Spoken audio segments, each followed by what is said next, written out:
കേരളത്തിൽ എല്ലാവർക്കും സൗജന്യ വാക്സിൻ ലഭ്യമാക്കും എന്ന പ്രഖ്യാപനം തീർച്ചയായും മാതൃകാപരമാണ്. അത് സർക്കാരിന്റെ ഉത്തരവാദിത്വവുമാണ്. സർക്കാർ സൗജന്യമായി വാക്സിൻ നൽകുമ്പോൾ സാധിക്കുന്നവർ പണം സർക്കാരിന് സംഭാവനയായി നൽകുക എന്നൊരു മാതൃക ചിലർ തിരിച്ചും കാണിക്കുന്നുണ്ട്. കഴിയുന്നവർ നൽകുക, കഴിയാത്തവരെ ആരും നിർബന്ധിക്കാനും പാടില്ല. പക്ഷേ നൽകാൻ ഉദ്ദേശമില്ലാത്തവർ, ഈ നല്ല കാര്യത്തിൽ പങ്കാളികളാകാൻ തയ്യാറാകുന്നവരെ പിന്തിരിപ്പിക്കാൻ ശ്രമിക്കുന്നത് സാമൂഹ്യ വിരുദ്ധ മനോഭാവമാണ്.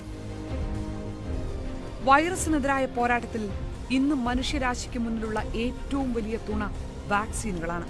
നമ്മുടെ രാജ്യത്ത് കേന്ദ്ര സർക്കാർ ആ ഉത്തരവാദിത്തം വിപണിക്ക് വിട്ടുകൊടുത്ത് പിന്മാറിയപ്പോഴും സംസ്ഥാന സർക്കാർ കടമ നിർവഹിക്കാൻ തയ്യാറായി. സംസ്ഥാന സർക്കാർ നേരത്തെ പ്രഖ്യാപിച്ച കാര്യമാണ്. ഇടക്കിടക്ക് മാറ്റി പറയുന്ന സ്വഭാവം ഞങ്ങൾക്കില്ല. നേരത്തെ പറഞ്ഞതാണ് ഇവിടെ വാക്സിൻ സൗജന്യമായിരിക്കുമെന്ന്. ഇതിനിടെയാണ് സമൂഹ മാധ്യമങ്ങളിൽ സ്വമേധയാ വാക്സിൻ സംഭാവന നൽകുക എന്ന ആഹ്വാനം തുടങ്ങിയത്.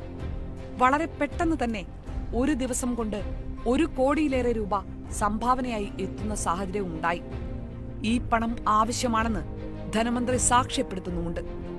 സർക്കാരിന്റെ ബഡ്ജറ്റ് ചെലവ് തുടങ്ങാന്നേ ഉള്ളൂ. ഇതിന് കൂടി ചെലവഴിക്കും, വേറെ ഉള്ളത് വേണ്ടെന്ന് നോക്കും. അതല്ലാതെ വേറെ മാർഗമില്ല. ബാക്കിയുള്ള കാര്യങ്ങൾ ബഡ്ജറ്റിൽ ഇവിടെ അഡ്ജസ്റ്റ്മെന്റ് വേണം എന്നുള്ളതൊക്കെ പിന്നീട് തീരുമാനിക്കാം. സൗജന്യ വാക്സിൻ നൽകുമെന്ന് സംസ്ഥാനം നേരത്തെ പ്രഖ്യാപിച്ചതാണ് എന്നതുകൊണ്ടോ തെരഞ്ഞെടുപ്പ് വാഗ്ദാനമായിരുന്നു എന്നതുകൊണ്ടോ ഇന്നത്തെ ഇന്ത്യയിൽ കേരള സർക്കാരിന്റെ പ്രയത്നത്തെ വില കുറച്ച് കാണാനാകില്ല. സാധിക്കുന്ന സംഭാവനകളിലൂടെ കേരളം തന്നെ ഒന്നിച്ചു നിന്നാണ് ഈ വാക്സിനേഷൻ ദൗത്യം നമ്മൾ പൂർത്തിയാക്കേണ്ടത്. നൽകാനാകുന്ന ഓരോ രൂപയും നമ്മുടെ സർക്കാരിന് സഹായമാണ്, നമുക്ക് തന്നെ സഹായമാകേണ്ടതാണ്.